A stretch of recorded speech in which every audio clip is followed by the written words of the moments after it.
Hello everyone. Today we are going to discuss Standard 12th SP SP case study. Case study of chapter number 10. Chapter number 10 कौन सा है? Dividend and interest. And आपको case solve करने के पहले उस chapter का basic knowledge होना चाहिए, तो आपको केस ज़्यादा अच्छे से समझ में आता है। और एक बार केस समझ में आ गया और आपको उसका थोड़ा इन्फॉर्मेशन है तो आप केस आराम से हैंडल कर सकते हैं। तो let's start. Case number 1 is LMN Company Limited decide to declare dividend for the financial year 2018-19 in which it has earned profit less than their expectation। तो LMN कंपनी है, लिमिटेड कंपनी है, उन्होंने decide किया dividend declare करने के लिए। फिर लेकिन कंपनी का जो एक्सपेक्टेशन था, जो उम्मीद था, उनको उससे कम प्रॉफिट हुआ 2018-19 में। मतलब कंपनी ने जितना सोचा था इतना प्रॉफिट होगा, उससे कम प्रॉफिट हुआ है इस साल कंपनी को। तो उसके बेसिस पे कुछ क्वेश्चंस है। Question number 1, is the board right in recommending a dividend of rupees 5 per share out of free reserve? क्या बोर्ड रिकमेंड कर सकता है डिविडेंड 5 रुपीज पर शेयर, वो भी out of their free reserve? क्योंकि इस साल तो प्रॉपर प्रॉफिट हुआ नहीं जितना हमने उम्मीद किया था, तो उससे लास्ट ईयर का जो फ्री रिजर्व हमने बचाया था, फ्री रिजर्व क्या है? जो भी आपने सेविंग करके रखा था, कुछ अर्निंग का पार्ट हमने साइड में रख दिया था, तो लास्ट ईयर का पैसा तो है ना, फ्री रिजर्व है। So yes, board can recommend a dividend of rupees 5 per share out of free reserve. Free reserve से दे सकते हैं, कोई दिक्कत नहीं है। This is because companies are allowed to pay final dividend out of free reserve. Free reserve से दे सकते हैं, यस। तो आपका आंसर रहेगा yes. Question number 2, can board declare the dividend through though it is not approved by AGM? क्या board dividend declare कर सकता है अगर वो एजीएम में अप्रूव नहीं हुआ है? No, not at all. Dividend final dividend का प्रोसेस क्या है कि उसको बोर्ड ऑफ डायरेक्टर रिकमेंड करेंगे एंड शेयर होल्डर्स अप्रूव करेंगे। It should be recommended by board of director and approved by share holders in AGM, annual general meeting. So आपका answer रहेगा no, board can not declare dividend without share holders approval in the AGM. Okay, because AGM में resolution pass होता है, उसके बाद ही final dividend declare किया जाता है। Case number 3 question number 3 is can the board give dividend in the form of gift? Gift के तौर पे दे सकते हैं क्या? No, company as a dividend gift के तौर पे नहीं दे सकता, क्योंकि डिविडेंड तो उनका राइट है, उनको मिलेगा ही, तो गिफ्ट नहीं हुआ। No, the board can not give dividend in the form of gift, कि हम आपको फ्री में गिफ्ट दे रहे हैं। नो, उन्होंने पैसा इन्वेस्ट किया था, उसके बिहाफ पे हम उनको डिविडेंड दे रहे हैं। This is because dividend must be paid in cash not in kind. उसको कैश में देना है और किसी तरीके से नहीं देना है। Okay, so case number 2 of this chapter number 10 is ABC Company Limited decide to pay interim dividend। एक कंपनी है ABC कंपनी, उन्होंने डिसाइड किया इंटरिम डिविडेंड देने के लिए। So for that you must know what is interim dividend. तो interim dividend is a dividend which is declared between 2 AGM, 2 annual general meeting के बीच में दिया जाता है interim dividend. Okay, so question number 1, can it be paid out of free reserve? Free reserve से दे सकते हैं? So no, not at all. Interim dividend आप फ्री रिजर्व से नहीं देते हैं, ये करंट ईयर के प्रॉफिट से ही दे सकते हैं। Okay, so no, interim dividend can not be paid out of free reserve. Interim dividend is declared out of profit of current accounting year. Current year में जो प्रॉफिट हुआ उसी से आप इंटरिम डिविडेंड दे सकते हैं। फाइनल डिविडेंड आप दे सकते हैं फ्री रिजर्व से, लेकिन इंटरिम डिविडेंड नहीं डिक्लेयर कर सकते। Question number 2, is the board right in declaring the same at board meeting? क्या बोर्ड को राइट है कि बोर्ड मीटिंग में डिक्लेयर कर देंगे फाइनल डिविडेंड, इंटरिम डिविडेंड, वो बोर्ड मीटिंग में ही डिक्लेयर कर देंगे? यस, बोर्ड हैज राइट और power to decide and declare same at board meeting. अगर ये फाइनल डिविडेंड होता तो हमें शेयर होल्डर्स का भी अप्रूवल ज़रूरत पड़ता। यहाँ पर ठीक है, बोर्ड के पास राइट है, वो डिसाइड भी कर सकते हैं इंटरिम डिविडेंड और डिक्लेयर भी कर सकते हैं, कोई प्रॉब्लम नहीं। Next question number 3, can the company distribute the same with in 30 days of its declaration? क्या 30 डेज के अंदर कंपनी को इंटरिम डिविडेंड दे देना चाहिए जैसे उन्होंने डिक्लेयर किया? यस, जैसे कंपनी ने डिक्लेयर किया, yes, company should distribute interim dividend with in 30 days of its declaration. जैसे कंपनी ने डिक्लेयर किया, उसके 30 डेज के अंदर उनको डिविडेंड पे करना पड़ता है। So case number 3 is Raj company limited decide to pay interim dividend. Raj company है, उन्होंने डिसाइड किया है interim dividend. Interim dividend again 2 annual general meeting के बीच में, जब कंपनी को अच्छा प्रॉफिट हुआ तो कंपनी सोचती चलो हम नेक्स्ट एडीजीएम तक वेट नहीं करते हैं, हम पहले ही डिविडेंड दे देते हैं। ओके, सो कंपनी डिसाइड कर रही है इंटरिम डिविडेंड के लिए। सो question number 1, is the board justified to decide interim dividend of ₹5 per share even though profit till the date are insufficient? Company के पास अब तक का मीन्स इस साल का जो प्रॉफिट है वो इनसफिशिएंट है, काफ़ी नहीं है, अच्छा, बहुत ज़्यादा अच्छा प्रॉफिट नहीं हुआ है। और क्या कंपनी अगर अच्छा प्रॉफिट नहीं हुआ है तो भी डिविडेंड दे सकती है क्या? अभी मैंने क्या बोला, डिविडेंड इंटरिम डिविडेंड तब देते जब कंपनी को सफिशिएंट अच्छा प्रॉफिट हो जाता है, तो कंपनी नेक्स्ट एजीएम तक वेट नहीं करती, एनुअल जनरल मीटिंग तक पहले ही दे देती है। तो अभी कैसे दे सकती है? अभी तो इनसफिशिएंट प्रॉफिट है ना।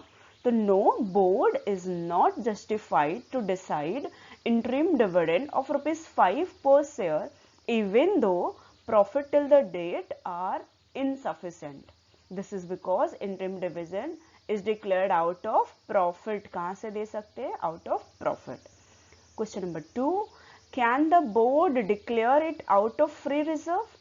फ्री रिजर्व से दे सकते हैं? नो, फ्री रिजर्व से सिर्फ final dividend. No, board can not declare interim dividend out of free reserve. Question number 3, can the board declare it out of capital? Capital से दे सकते हैं क्या?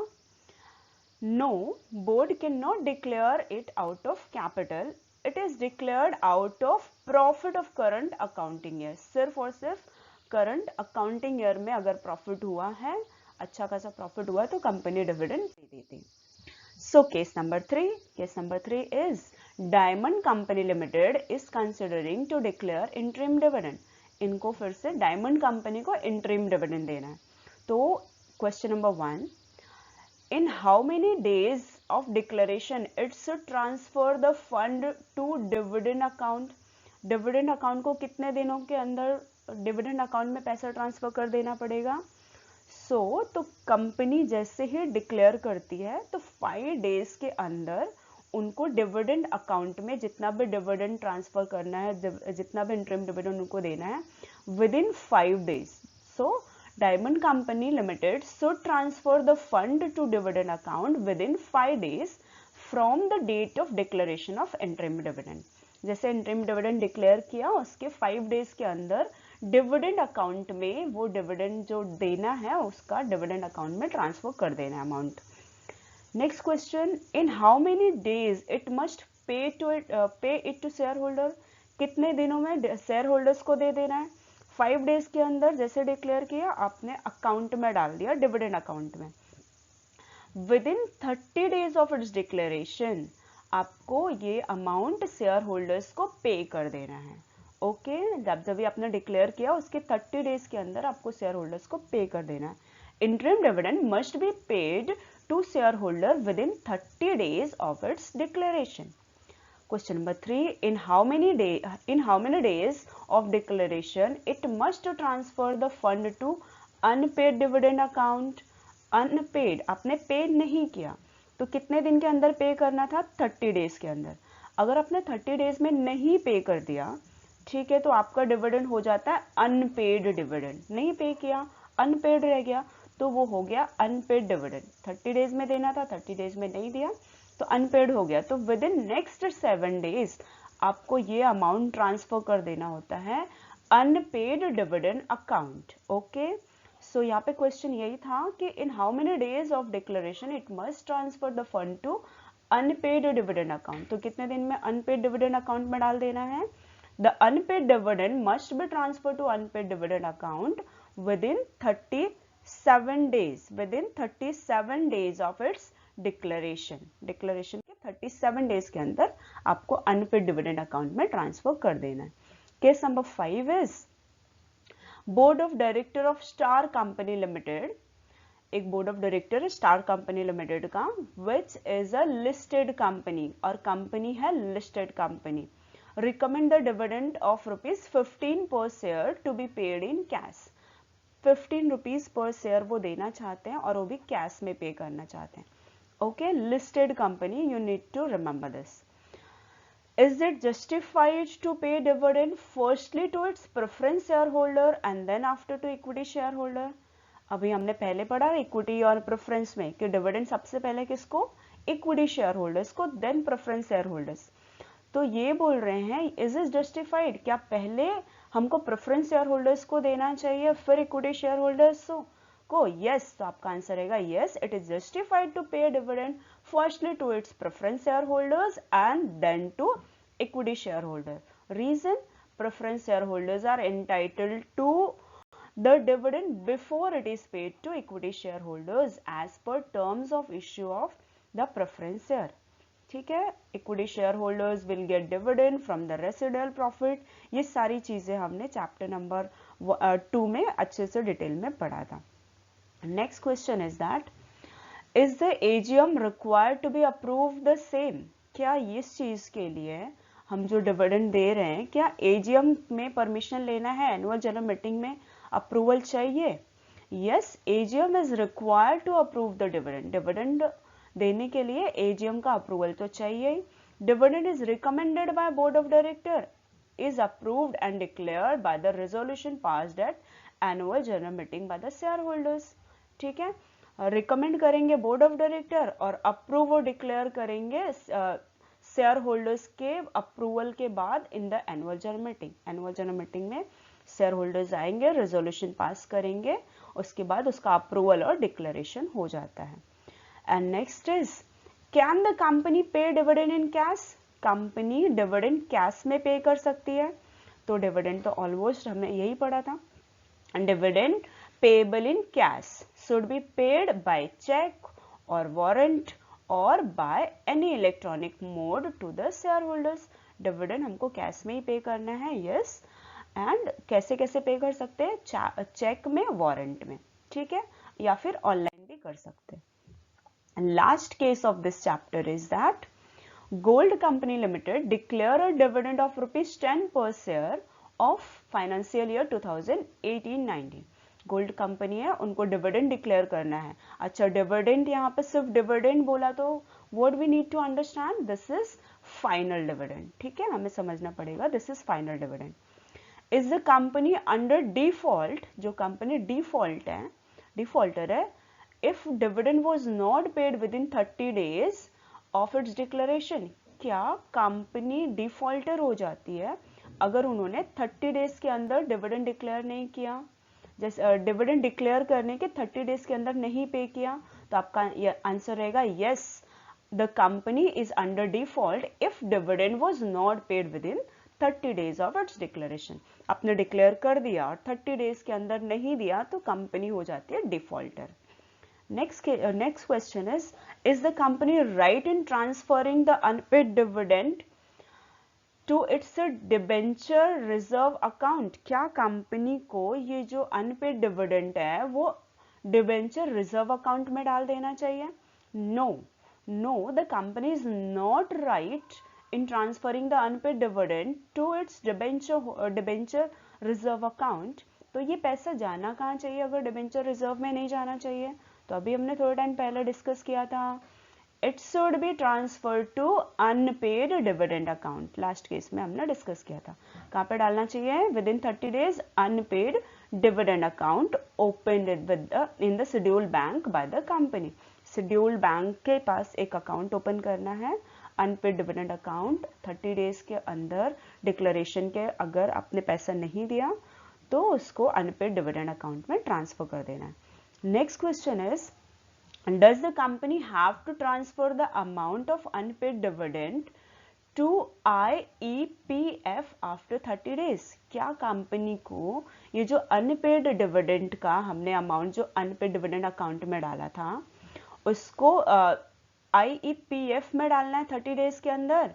नहीं, 30 डेज के अंदर हमको कहाँ डालना है? Okay, no any amount is unpaid dividend account of the company which remain unpaid or unclaimed for the 7 years from the date of such transfer shall be transferred by the company to investor education and protection fund. देखो, सबसे पहले हम dividend declare करते हैं, उसको 30 days के अंदर पे कर देना होता है. जैसे आपने अनाउंस किया हम डिविडेंड देने वाले हैं तो 30 डेज के अंदर आपको पे कर देना है. 30 डेज के अंदर अगर नहीं पे किया तो हमें कहाँ ट्रांसफर कर देना होता है वो अमाउंट? अनपेड डिविडेंड अकाउंट में. लेकिन अनपेड डिविडेंड अकाउंट में हमने 7 ईयर्स तक पैसा रखा, ठीक है, अनपेड डिविडेंड वहां पे रखा. उसके बाद हम कहाँ डाल देंगे? Investor education and protection fund. ठीक है, वो पैसा कहाँ ट्रांसफर हो जाएगा अनपेड डिविडेंड का? Investor education and protection fund. Okay, that's all for this chapter. Thank you.